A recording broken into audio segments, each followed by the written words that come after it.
ನಮಸ್ಕಾರ ವೀಕ್ಷಕರೇ, ನಾನು ನಿಮ್ಮ ಮಂಜುನಾಥ್ ಅಡ್ವೊಕೇಟ್ ಮಾತಾಡ್ತಾ ಇರೋದು. ಇವತ್ತು ಈ ಅಡ್ವೊಕೇಟ್ ಚಾನಲಲ್ಲಿ ಒಂದು ಮುಖ್ಯವಾದಂತಹ ವಿಷಯ ಅಂದರೆ, ಒಂದು ಸಾಮಾನ್ಯ ಸ್ತ್ರೀಯಾಗಿ ಹುಟ್ಟಿದಂಥವರು, ಬಡತನದಲ್ಲಿ ಬೆಳೆದಂಥವರು ಹೇಗೆ ಸಾಧನೆಯನ್ನು ಮಾಡಬಹುದು, ನಿಸ್ವಾರ್ಥ ಸೇವೆಯನ್ನು ಮಾಡಿದ್ದೇ ಆದಲ್ಲಿ ಉನ್ನತ ಮಟ್ಟದ ಒಂದು ಪ್ರಶಸ್ತಿಯನ್ನು ಸ್ವೀಕರಿಸಿ ಸಾರ್ಥಕ್ಯ ಬದುಕನ್ನು ಹೇಗೆ ಮಾಡಬಹುದು ಅಂತ ತಿಳಿದುಕೊಳ್ಳುವುದಕ್ಕೆ ಮಾದರಿಯಾದಂತಹ ಸಾಲುಮರದ ತಿಮ್ಮಕ್ಕ ಅಂತಲೇ ಪ್ರಸಿದ್ಧರಾದಂತಹ, ವೃಕ್ಷ ಮಾತೆ ಅಂತಲೇ ಪ್ರಸಿದ್ಧರಾದಂತಹ, ಜಗತ್ತಿನಲ್ಲಿ ಜಗಜ್ಜನನಿತವಾದಂತಹ ಇಂತಹ ಒಂದು ತಾಯಿಯು ಸಾಲುಮರದ ತಿಮ್ಮಕ್ಕ ಇನ್ನು ಮುಂದೆ ನಮ್ಮೊಂದಿಗೆ ಇಲ್ಲ, ಪಂಚಭೂತಗಳಲ್ಲಿ ವಿಲೀನರಾಗಿದ್ದಾರೆ ಅಂತ ತಿಳಿಸೋದಕ್ಕೆ ತುಂಬ ನೋವಾಗುತ್ತೆ. ಯಾಕೆ ಅಂತ ಹೇಳಿದ್ರೆ, ಅವರು ಮರಗಳನ್ನೇ ಮಕ್ಕಳೆಂದು ತಿಳಿದು ನಿಸ್ವಾರ್ಥತೆಯಿಂದ ಬೆಳೆಸಿದಂಥ, ನೀರುಣಿಸಿ ಆ ಒಂದು ಮರಗಳನ್ನು ಬೆಳೆಸಿದಂತಹ ವೃಕ್ಷ ಮಾತೆ ಇಂದು ಇಲ್ಲ. ಸೊ ಅಂತಹ ಒಂದು ಮಾತೃ ಹೃದಯಕ್ಕೆ ನಾವು ಕಂಬನಿಯನ್ನಾಗಿ ಅರಿಬೇಕು. ನಾವು ಕೂಡ ಆ ಒಂದು ಆತ್ಮಕ್ಕೆ ಶಾಂತಿ ಸಿಗುವಂತೆ ನಾವು ಪ್ರಾರ್ಥನೆಯನ್ನು ಮಾಡಬೇಕು ಅಂತ ಹೇಳಿ ಈ ಒಂದು ವಿಡಿಯೋವನ್ನು ಮಾಡಿ ಹಾಕ್ತಾ ಇದ್ದೇನೆ. ಈ ಸಾಲುಮರದ ತಿಮ್ಮಕ್ಕ ಈಗಾಗಲೇ ನಾನು ಹೇಳಿದಾಗೆ ಮದರ್ ಆಫ್ ಟ್ರೀಸ್ ಅಂತಲೇ ಕರೀತಾರೆ, ವೃಕ್ಷ ಮಾತೆ ಅಂತ ಹೇಳಿ ಕರೀತಾರೆ. ಈ ಒಂದು ವಾತಾವರಣದಲ್ಲಿ, ಒಂದು ಹವಾಮಾನದಲ್ಲಿ ಒಂದು ಪರಿಶುದ್ಧವಾದಂತಹ ಒಂದು ಹವಾಮಾನ ಸಿಗುವಂತಾಗಲಿ, ವಾತಾವರಣ ಇರುವಂತಾಗಲಿ ಅಂತ ಹೇಳಿ ಆಕೆಯು ಇಡೀ ಕರ್ನಾಟಕದಲ್ಲಿ ಸುಪ್ರಸಿದ್ಧವಾದಂತಹ ಒಂದು ಕೆಲಸವನ್ನು ಅವರು ಮಾಡಿದ್ರು. ಇವರು ಬಡತನದಲ್ಲಿ ಜನಿಸಿದರು 1911ರಲ್ಲಿ. ಮತ್ತು ಇವರಿಗೆ ಯಾವುದೇ ರೀತಿಯಾದಂತಹ ವಿದ್ಯಾಭ್ಯಾಸವಿಲ್ಲ.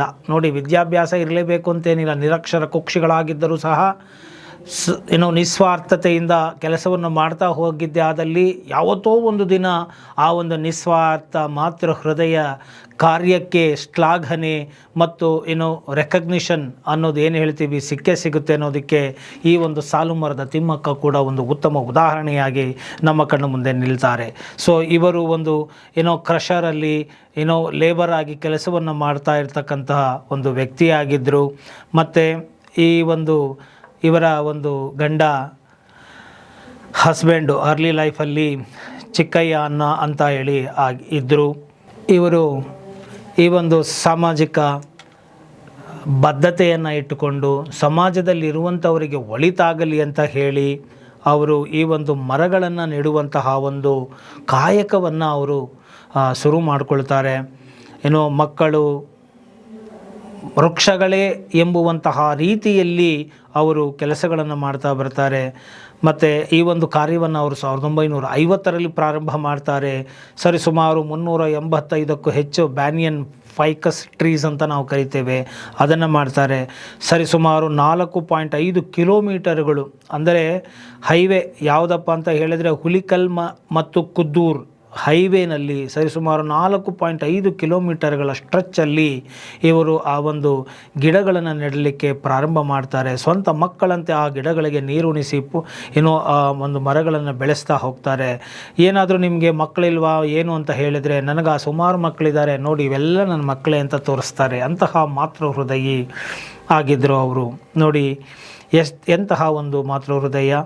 ಹಾಗೆ ಇವರು 8,000ಕ್ಕೂ ಹೆಚ್ಚು ಇನ್ನೂ ಅಧಿಕ ಬೇರೆ ಬೇರೆ ಜಾತಿಯ ಒಂದು ಮರಗಳನ್ನು ಕೂಡ ಇವರು ಬೆಳೆಸ್ತಾರೆ. ರೋ ಆಫ್ ಟ್ರೀಸ್, ಸಾಲುಮರದ ತಿಮ್ಮಕ್ಕ ಅಂತಲೇ ಇವರು ಟೈಟಲ್ ಹಾಕ್ತಾರೆ ಮತ್ತು ಜಗಜ್ಜನಿತವಾಗಿ ಸುಪ್ರಸಿದ್ಧರಾಗ್ತಾ ಹೋಗ್ತಾರೆ. ಇವರು ಈ ಒಂದು ಕಾರ್ಯವನ್ನು ಮಾಡ್ತಾರೆ.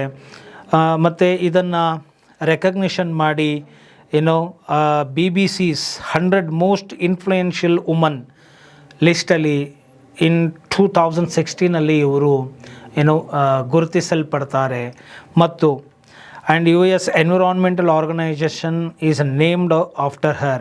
She was confirmed with the Padma Shri in 2019. 2019ರಲ್ಲಿ ಭಾರತದ ಅತ್ಯುನ್ನತ ನಾಗರಿಕ ಪ್ರಶಸ್ತಿಯಾದಂತಹ ಪದ್ಮಶ್ರೀ ಪ್ರಶಸ್ತಿಗೂ ಭಾಜನರಾಗ್ತಾರೆ ಮತ್ತು ಅವಾರ್ಡನ್ನು ಪಡ್ಕೊಳ್ತಾರೆ, ನಾಡೋಜ ಅವಾರ್ಡ್. ಮತ್ತು ನಾಡೋಜ ಅವಾರ್ಡ್ ಕೂಡ ಇವರಿಗೆ ದಕ್ಕುತ್ತೆ. ನೋಡಿ ಎಂತಹ ಒಂದು ನಿಸ್ವಾರ್ಥ ಸೇವೆಗೆ ಎಂತಹ ಒಂದು ಅತ್ಯುತ್ಕೃಷ್ಟವಾದಂತಹ ಒಂದು ಪ್ರಶಸ್ತಿಗೆ ಇವರಿಗೆ ಸಿಗುತ್ತೆ ಅಂತ ಹೇಳಿ ನಾವು ಇಲ್ಲಿ ಅರ್ಥ ಮಾಡ್ಕೋಬೇಕಾಗಿರೋದಿಷ್ಟೇ.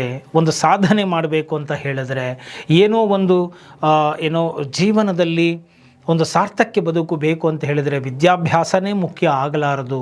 ನಿರಕ್ಷರ ಕುಕ್ಷಿಯಾಗಿದ್ದರೂ ಕೂಡ ನಮಗೆ ಮಕ್ಕಳಿಲ್ಲ ಅಂತನೋ ಅಥವಾ ಇನ್ನೇನೋ ಒಂದು ಸಮಾಜ ನಮ್ಮನ್ನು ದೂಷಿಸ್ತಾ ಇರ್ತಕ್ಕಂಥ ಸಂದರ್ಭದಲ್ಲಿ ಎದೆಗುಂದದೆ ಮರಗಳನ್ನು ಬೆಳೆಸೋದಕ್ಕೆ ಪ್ರಾರಂಭ ಮಾಡ್ತಾರೆ. ಅವದನ್ನೇ ಮಕ್ಕಳು ಅಂತ ತಿಳಿದು ನಿಸ್ವಾರ್ಥವಾಗಿ ಮಾಡ್ಕೊಂಡು ಹೋದಂಥ ಒಂದು ಕಾಯಕ ಎಷ್ಟರ ಮಟ್ಟಿಗೆ ಇದು ಗುರುತಿಸಲ್ಪಟ್ಟಿದೆ ಅನ್ನೋದನ್ನು ನೋಡಿ. BBC-ಯಲ್ಲಿ 100 ಮೋಸ್ಟ್ ಇನ್ಫ್ಲೂಯೆನ್ಷಿಯಲ್ ವುಮನ್ ಲಿಸ್ಟ್ ಇನ್ 2016 ಸಾಲು ಮರದ ತಿಮ್ಮಕ್ಕನ ಹೆಸರು ಬರುತ್ತೆ ಅಂತ ಅಂದರೆ ಯೋಚನೆ ಮಾಡಿ. ಅತ್ಯುತ್ಕೃಷ್ಟವಾದಂತಹ ಭಾರತೀಯ ನಾಗರಿಕ ಪ್ರಶಸ್ತಿ ಮತ್ತು ನಾಡೋಜ ಪ್ರಶಸ್ತಿಯನ್ನು ಕೂಡ ಇವರು ಪಡ್ಕೊಂಡಿದ್ದಾರೆ. ಅಂದರೆ ನಿಸ್ವಾರ್ಥವಾದಂತಹ ಒಂದು ಸಾರ್ವಜನಿಕರಿಗೆ ಒಳಿತಾಗುವಂತಹ ಕೆಲಸಗಳನ್ನು ನಾವು ಮಾಡ್ತಾ ಬಂದಿದ್ದೆ ಆದಲ್ಲಿ ಅದು ಇವತ್ತಲ್ಲ ನಾಳೆ ಆ ಒಂದು ಕಾರ್ಯಕ್ಕೆ ನಮಗೆ ಮೆಚ್ಚುಗೆ ಆಗಲಿ, ಅದಕ್ಕೆ ಸಿಗಬೇಕಾದಂತಹ ಮಾನ್ಯತೆ ಆಗಲಿ ಸಿಕ್ಕೇ ಸಿಗುತ್ತೆ ಎಂಬುದನ್ನು ನಾವು ಇಲ್ಲಿ ನೋಡಿಕೊಳ್ಳಬಹುದು. ಆದ್ದರಿಂದ ನಿಸ್ವಾರ್ಥತೆಯಿಂದ ಬದುಕಿರಿ ಮತ್ತು ನಿಸ್ವಾರ್ಥತೆಯಿಂದ ಬದುಕಿದಂತಹ ಇಂತಹ ಒಂದು ಜೀವಕ್ಕೆ ಮತ್ತು ಅವರ ಆತ್ಮಕ್ಕೆ ಶಾಂತಿ ಸಿಗಲಿ. ಸಾಲು ಮರದ ತಿಮ್ಮಕ್ಕ ನಮ್ಮೆಲ್ಲರಿಗೂ ತಾಯಿಯ ಸಮಾನರಾಗಿದ್ದಂಥವರು. ಅವರ ಜೀವನದ ಆದರ್ಶ ನಾವೆಲ್ಲರೂ ರೂಢಿಸಿಕೊಳ್ಳೋಣ. ಮತ್ತು ಯಾರನ್ನು ವಿದ್ಯೆಯಿಂದಾಗಲಿ ಮತ್ತೊಂದರಿಂದ ಅಳೆಯುವ ಪ್ರಶ್ನೆಯೇ ಇಲ್ಲ. ಯಾರು ಹೇಗೆ ಬೇಕಾದರೂ ಹೆಸರನ್ನು ಮಾಡಬಹುದು. ನಿಸ್ವಾರ್ಥತೆಯಿಂದ ಬದುಕಿದ್ದೇ ಆದಲ್ಲಿ ಅವರು ಕೂಡ ಗೌರವ ಸ್ಥಾನಕ್ಕೆ ಭಾಜನರಾಗ್ತಾರೆ ಅನ್ನುವಂತಹ ಒಂದು ಸಂದೇಶವನ್ನು ನಾವು ಸಾಲು ಮರದ ತಿಮ್ಮಕ್ಕರ ಜೀವನದಲ್ಲಿ ನಾವು ಕಾಣಬಹುದು ಎಂಬುವಂಥ ಮಾತನ್ನು ಹೇಳ್ತಾ ಅವರ ಈ ಒಂದು ಅಗಲಿಕೆಯು ನಮಗೆ ನೋವನ್ನು ತಂದಿದೆ. ಕರ್ನಾಟಕದಲ್ಲಿ ಹೆಸರು ಮಾಡಿದಂತಹ ಇಂತಹ ಒಂದು ಮಹನೀಯ ಸ್ತ್ರೀಯು ಇವತ್ತು ನಮ್ಮೊಂದಿಗೆ ಇಲ್ಲ.